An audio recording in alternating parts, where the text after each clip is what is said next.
చోలే అండి. ఇవి గ్రీన్ శనగలు అనమాట. అందులో కొబ్బరి వేసి అల్లం పచ్చిమిరకాయలు వేసి టిక్కాలాగా అనమాట. ఇవేంటంటే మనం సాయంత్రం చేసుకోవాలంటే పొద్దున్నే నానపెట్టేసుకోవాలండి. పొద్దున్న చేసుకోవాలంటే రాత్రి నానపెట్టుకోవాలన్నమాట. అందులో ఏంటంటే బైండింగ్కి ఒక 2 స్పూన్స్ ఏమో శనగపిండి వేసానండి. కొంచెం క్రిస్పీగా రావడానికి బియ్యపిండి వేసాను. తర్వాత జీలకర్ర, ఉప్పు రుచికి తగినట్టుగా ఉప్పు అనమాట. ఇదేంటంటే మూకుని ఇలాగా ఆయిల్ తోటి బాగా స్ప్రే చేసేసుకుని అది టిక్కాలాగా చేసుకుని వేసుకోవాలండి.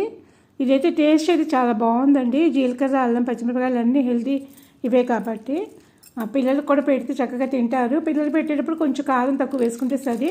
నేనైతే పచ్చిమిరకాయలు బజ్జీలు వేసుకునేవే పచ్చిమిరకాయలు వేసానండి. దానివల్ల ఏమవుతుందంటే అంత కారం ఉండదు అనమాట. ఇవి క్రిస్పీగా ఉంటుంది. ఆయిల్ కూడా పెద్ద ఉండదండి, మనం ఎంత వేస్తే అంత ఆయిల్ అనమాట. దీన్ని కొబ్బరి చట్నీ చేశాను అనమాట, పుట్నాల పప్పు వేసి. ఒకసారి ట్రై చేసి చూడండి. ఇందులో కొబ్బరి వేయడం వల్ల స్పెషల్ టేస్ట్ వస్తుంది అనమాట.